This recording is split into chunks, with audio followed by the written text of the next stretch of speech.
আসসালামু আলাইকুম রহমতুল্লাহ। আর একটি বাংলা নিউজ, সাথে আছে আমি শাহবাজ। 14 জুলাই 2024। শুরুতেই খবরের শিরোনাম। রোহিঙ্গা প্রত্যাবাসন শুরুর বিষয়ে ইতিবাচক সাড়া।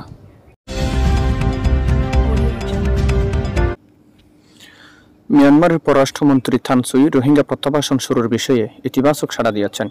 ভারতের রাজধানী নয়াদিল্লিতে বিমস্টেক সম্মেলনের ফাঁকে পররাষ্ট্রমন্ত্রী ডক্টর হাসান মাহমুদের সঙ্গে দ্বিপক্ষীয় বৈঠকে মিয়ানমারের পররাষ্ট্রমন্ত্রী এ মনোভাব ব্যক্ত করেন।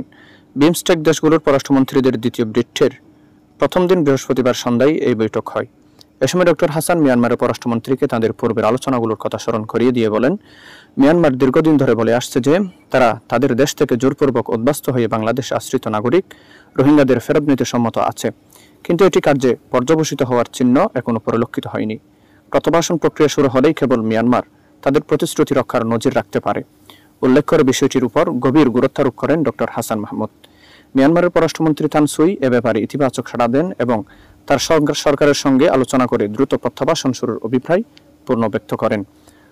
উল্লেখ্য, বিভিন্ন সময়ে মিয়ানমার সেনাবাহিনীর বর্বর নির্যাতনের শিকার হয়ে পালিয়ে আসা 12 লাখের বেশি রোহিঙ্গাকে আশ্রয় দিয়েছে বাংলাদেশ। তারা কক্সবাজার, টেকনাফের কয়েকটি ক্যাম্প ও ভাসানচরে বসবাস করছে। মানবিক কারণে এতদিন ধরে রোহিঙ্গাদের আশ্রয় দিয়ে এলেও শুরু থেকে তাদের নিরাপদে, টেকসই ও মর্যাদার সঙ্গে মিয়ানমারে ফেরত নেওয়ার জন্য আন্তর্জাতিক সম্প্রদায়ের কাছে জোরালো দাবি জানিয়ে আসছে বাংলাদেশ। আন্তর্জাতিক চাপের মুখে 2017 সালের শেষ দিকে রোহিঙ্গাদের ফিরিয়ে নিতে রাজি হয়ে ওই বছর সেপ্টেম্বরে বাংলাদেশের সঙ্গে দ্বিপক্ষীয় চুক্তি করে। এরপর 2019 সালে 2 দফা প্রত্যাবাসনের উদ্যোগ নেওয়া হলেও রাখাইন রাজ্যের নিরাপত্তা পরিবেশ নিয়ে শঙ্কার কথা তুলে ধরে ফিরতে রাজি হননি রোহিঙ্গারা। সেই থেকে আটকে আছে রোহিঙ্গা প্রত্যাবাসন। সুপ্রিয় দর্শক শ্রোতা, আপনাদের জন্য আমরা নিয়ে এসেছি এক আকর্ষণীয় অফার। তার আগে যারা এখনো আমাদের চ্যানেলটি সাবস্ক্রাইব করেন নাই, তারা অবশ্যই চ্যানেলটি সাবস্ক্রাইব করে প্রতিনিয়ত আপডেট নিউজ পেতে বেল আইকনটি চালু রাখুন।